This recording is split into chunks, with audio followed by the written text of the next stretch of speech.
신율의 뉴스 정면 승부 3부 시작합니다. 제가 항상 드리는 말씀이 있지만 유튜브 들어가셔서 YTN 라디오 구독해 주시고요. 신율의 뉴스 정면 승부 좋아요와 댓글 부탁드리겠습니다.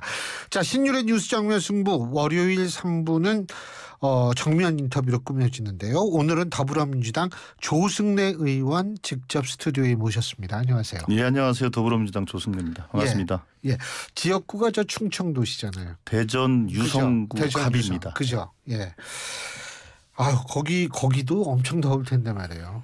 그렇죠. 지난번에 그 막 폭우가 쏟아지고 나서 그 이후에 충청도 이제 피해가 크지 않았습니까? 예. 그 이후에 연이어서 뭐 무더위가 오다 보니까 실제로 수해 피해를 받았던 여러 농가들이나 이런 데서는 정말로 힘들고 곤혹스러운 상황이 계속 진행이 되는 것 같습니다. 그렇죠.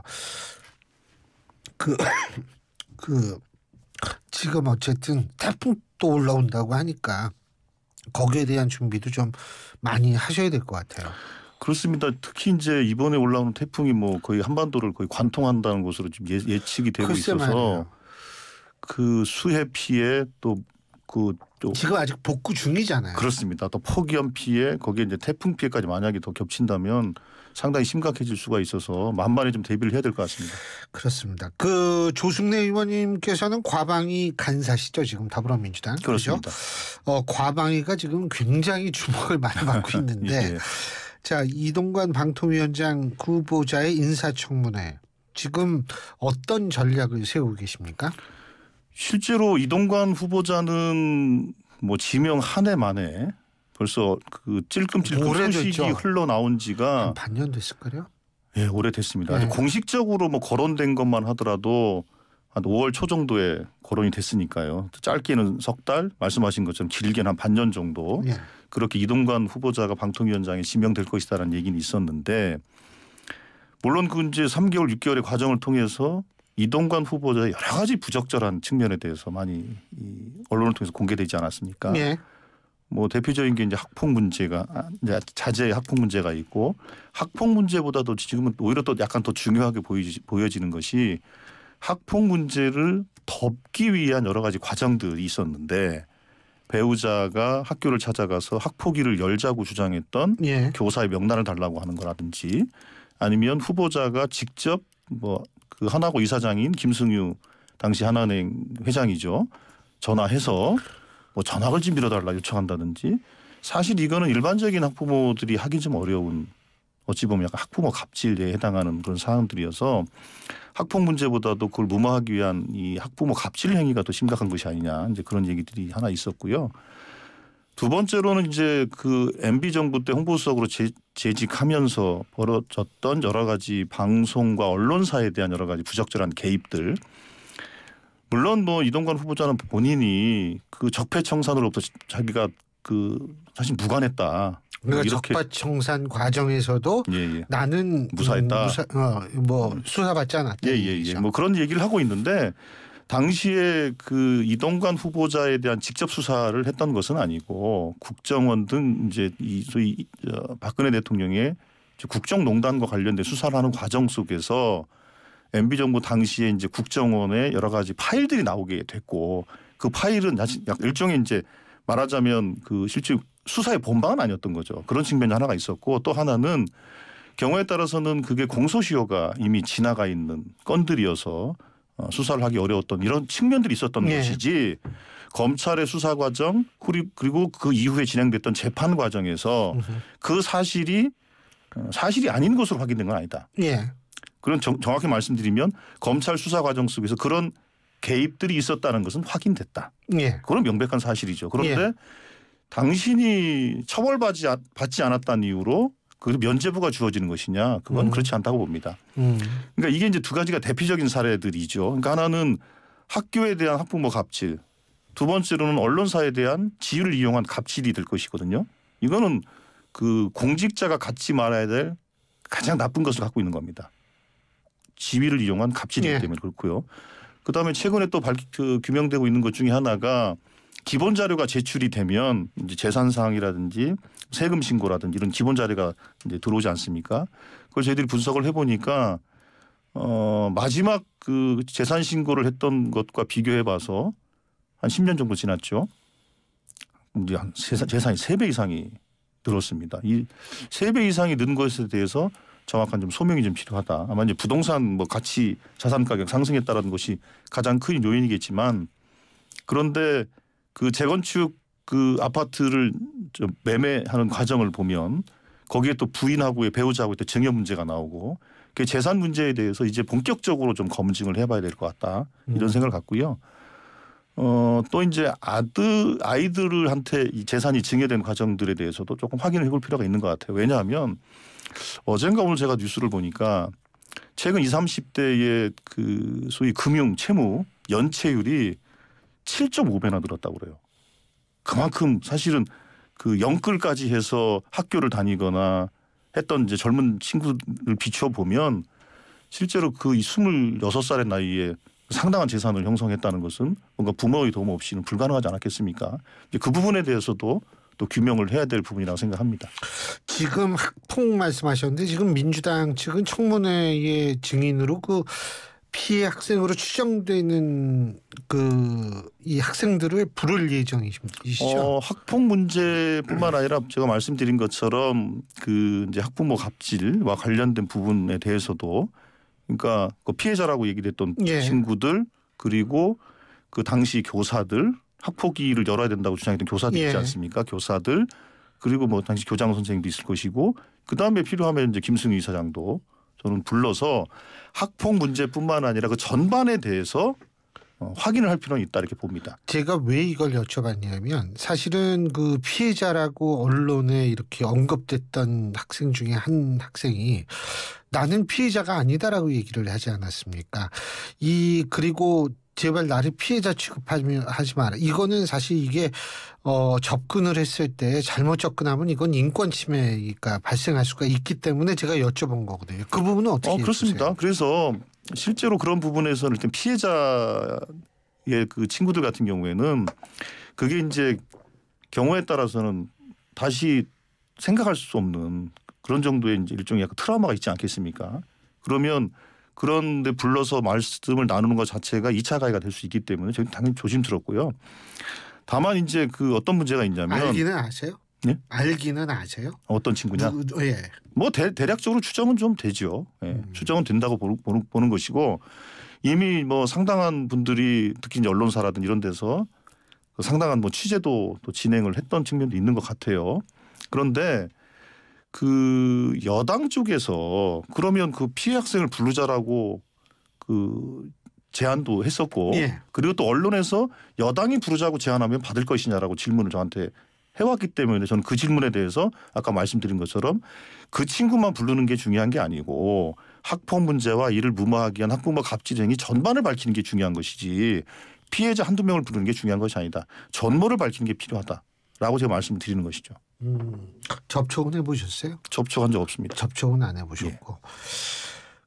어쨌든 제가 이거 여쭤본 게 이 학폭이라고 얘기를 하기 위해서는 사실 일반적인 경우는 이제 학폭 피해자들이 직접 자신들이 피해를 당했다라고 얘기하는 경우도 드물지 않지 않습니까? 근데 이번 경우는 그렇지 않은 것 같아서 접근하는 게 좀 조심스럽지 않나 그걸 여쭤보려고 했던 거거든요. 근데 이제 당시에 그 사건이 불거졌던 벌써 이제 10년 전 일이지 않습니까? 그 당시에 발생했던 그 상황들 예. 그리고 그 상황에 대한 예를 들면 선생님들이나 학생들의 여러 가지 예. 요구들 또 주장들이 있었지 않습니까? 그 관련해서 학폭위로 다뤄야 된다라고 공식 제안한 바도 있었고 예. 그 당시 상황이 전개됐던 부분들하고 시간이 지나서 상황이 전개되는 것 정리된 부분들하고 좀 같을 수도 있고 다를 수 있다고 보는데요.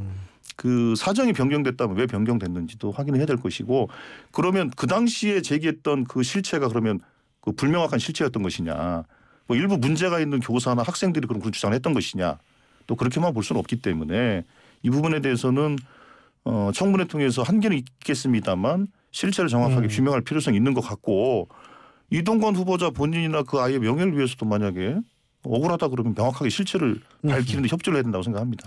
자, 이동관 후보자가 또 공산당의 신문과 방송을 언론이라고 하지 않는다. 기관지라고 한다. 이런 발언을 해가지고 또 이제 좀 파장이 있었는데 이 부분은 이런 발언의 의도는 뭐라고 보십니까? 그래서 사실 저도 그 말을 듣고서 깜짝 놀랐는데 그게 이제 일반론으로 저는 얘기한 줄 알았어요. 처음에 이제 그 이동관 후보자가 소위 이제 도어 스태핑을 하면서 첫 출근하는 날이었으니까 했을 때 그냥 일반론을 얘기한 줄 알았어요. 근데 나중에 이제 그 언론인들하고 질의응답이 또 있더라고요. 그래서 한 언론인이 기자가 그럼 우리나라의 공산당 기관지 같은 언론이 어디입니까? 라고 이제 물어봤어요. 그랬더니 뭐라고 대답했냐. 그건 국민들이 판단할 겁니다. 그 얘기는 뭐냐면 우리나라 언론 중에 그 이동관 후보자가 얘기했던 공산당 기관지 같은 언론이 있다라고 주장을 하는 것이거든요. 그러니까 만약에 이 질의응답이 없었다고 한다면 그냥 일반론적으로 얘기할 수 있거든요. 아니 그건 그냥 일반론으로 얘기한 겁니다. 근데 그게 아닌 거죠. 이동관 후보자는 분명히 마치 자기가 생각하는 공산당 기관지와 같은 언론이 있다라는 것을 얘기한 겁니다. 그러니까 이거는 국민한테 물어보라고 할 것이 아니고 본인이 공산당 기관지가 어떤 언론이라고 생각한다라고 얘기하는 게 맞습니다. 그건 국민들이 판단할 문제라고 얘기할 게 아니죠. 예. 그렇지 않습니까? 그거 왜 국민들이 판단해야 됩니까? 본인이 언론관이 그렇다면 나는 이런 언론은 마치 공산당 기관지와 같다라고 생각합니다라고 주장하는 게 맞습니다. 이 부분에 대해서 그 청문회든 청문회 전이라도 나는 공산당 기관지와 같은 언론이 어떤 언론이다라고 저는 특정해 주기를 바랍니다. 청문회 때 뭐 하여간 그 얘기를 들을 수 있을지 없을지 저희는 이제 방송을 보면 될 것 같고. 근데 이게 아주 삐뚤어진 언론관이죠. 그 언론에 대한 판단 기준을 본인은 색깔을 가지고 판단하겠다는 거 아니겠습니까? 예. 근데 그 색깔이라는 것은 그 이념적인 색깔도 있겠습니다만 우리가 예. 아주 그 아픈 기억을 갖고 있지 않습니까? 색깔론으로 정적을 제거했던 그리고 색깔론을 가지고 언론을 탄압했던 심지어는 과거에는 그 폐간도 했지 않습니까?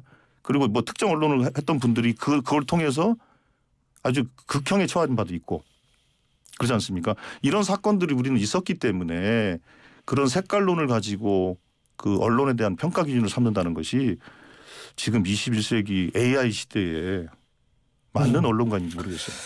조 의원님께서 판단하실 때 문재인 정권 시절의 언론은 굉장히 자유롭고 그랬다고 평가하십니까? 뭐 그 보기에 따라서 다를 수는 있겠습니다만 그거는 그 국제적인 평가 같은 것들을 보더라도 박근혜 정부 때까지 언론 자유 지수가 그 문재인 정부 때 개선이 됐고 그게 국경 없는 기자회에서 나온 데이터인가요? 뭐 그것도 있고 뭐 여러 가지 데이터들이 있습니다. 예. 데이터들이 있고 그리고 지금 윤석열 정부 들어와서 다시 그것이 언론 자유 지수가 후퇴했다라는 지표가 있는 거거든요. 그러니까 이것이 하나의 이제 객관적인 지표로 우리가 볼 수 있는 것으로 보여지고 근데 다만 그런 건 있는 것 같아요. 그러니까 그 요즘 이제 뉴스라는 것이 또 미디어라는 것이 그 정치적 양극화와 함께 이 미디어도 편향성이 너무 강해지고 있지 않습니까? 특히 이제 이렇게 그 뭐 저 YTN이나 이런 그 소위 이제 방송을 제외하고 나머지 특히 이제 그 미디어라는 것이 유튜브라든 이런 다양한 매체가 있으니까 뉴미디어라고 그렇죠. 얘기를 하는 뉴미디어죠. 예. 뉴미디어의 정치적 편향성은 점점 더 심해지지 않습니까? 그래서 이런 편향성이 심화된 것과 그다음에 기존의 이제 레거시 미디어의 그 편향성들이 겹쳐지면서 약간 그 좀 과대 해석되는 부분들이 있긴 있는 것 같아요. 그런데 이런 이제 그 문재인 정부 시절에 이제 이 미디어 환경이 사실 급변한 측면이 있지 않습니까? 그런 것들을 좀 종합적으로 판단할 필요는 있겠다. 그리고 뭐 어느 정부든지 그게 뭐 다 완전 무결한 정부가 있겠습니까? 알겠습니다. 그 우주청 이거 어떻게 돼요? 예. 그 과방위 사안이잖아요. 그렇습니다. 그렇죠? 예. 우주청은 그 우주 행정 전담 기관을 만들겠다라는 것은 이제 과거부터 있었던 얘기입니다. 그런데 윤석열 정부 들어와서 이제 우주항공청을 만든다고 하는 거거든요. 그 우주행정 전담 기구를 만드는 것은 다 동의하는 겁니다. 저도 동의를 하고 있고 민주당도 동의를 하고 있고 그 민주당 대선 때 공약으로 내건 겁니다. 다만 저희들이 논의를 하고 싶은 건 두 가지입니다. 첫 번째로는 우주 산업 수요라는 것은 R&D부터 우주 안보에 이르기까지 아주 다양한 수요가 있습니다. 네. 이런 다양한 수요 속에서 그 여러 가지 부처를 좀 아우러야 되는데 부처를 아우르는 과정들이 너무 좀 취약한 구조가 있는 것 같다. 그래서 R&D부터 산업에 이르기까지 총괄 조정하는 기능들이 매우 중요한데 이 기능이 정부 안에는 너무 취약하다. 왜냐하면 과기부 외청으로 있으면 예. 차관급 기관으로는 국방부 장관, 국정원장, 국토부 장관 이 장관급 기관들을 조정하기 좀 어렵지 않습니까? 그래서 총괄 조정 기능을 높이기 위해서 약간 장관급 부서로 좀 하자라는 것이 첫 번째고요. 두 번째로는 지금 그 항공우주연구원이라는 천문연 같은 연구기관이 있습니다. 예. 연구기관과의 관계인데 지금 현재 우주항공청의 직제 설계는 뭐 발사체본부, 위성본부 뭐 등등 이렇게 본부가 돼 있어요. 예. 본부가 항공우주연구원 천문연의 구조와 똑같이 돼 있어요. 예. 그러니까 옥상옥을 만들면서 오히려 연구 현장의 R&D 자율성을 많이 침해할 가능성이 있다. 그래서 오히려 그 길게 봤을 때 R&D도 좀 망가지는 경우가 생길 가능성이 높다. 그러니까 이 두 가지 이유를 들어 저희들은 정부 안에 대해서 좀 보완을 하자. 이제 그런 제안을 하고 있는 것이고요. 근데 정부도 좀 야당의 좀 합리적 주장에 대해서는 조금 귀를 기울이면서 또 한편으로는 연구 현장에서 제기되는 여러 가지 걱정들에 대해서도 좀 귀담아 들으면서 뭔가 좀 보완을 했으면 좋겠는데 무조건 정부 원안을 통과시켜달라고만 얘기를 하고 있고 뭐 6월 달엔 6월까지 통과시켜달라. 7월 달에는 7월 달까지 통과시켜달라. 8월 달에는 심지어는 장제원 위원장은 뭐 자기 집까지 걸었어요. 이렇게 처리 시한을 정하고 정부 원안만 통과시켜달라고 하니 논의가 좀 진전이 안 되는 것이다. 저희들의 요구는 할 거면 제대로 하자. 그겁니다. 알겠습니다. 아유, 워낙 말씀을 이 흡입력 있게 하셔가지고 저도 말씀 이렇게 듣다가 보니까 시간이 벌써 다 됐어요. 예, 오늘 말씀 여기까지 듣겠습니다. 직접 나와주셔서 좋은 말씀 감사합니다. 예, 감사합니다. 고맙습니다. 예. 예, 지금까지 더불어민주당 조승래 의원과 함께했습니다.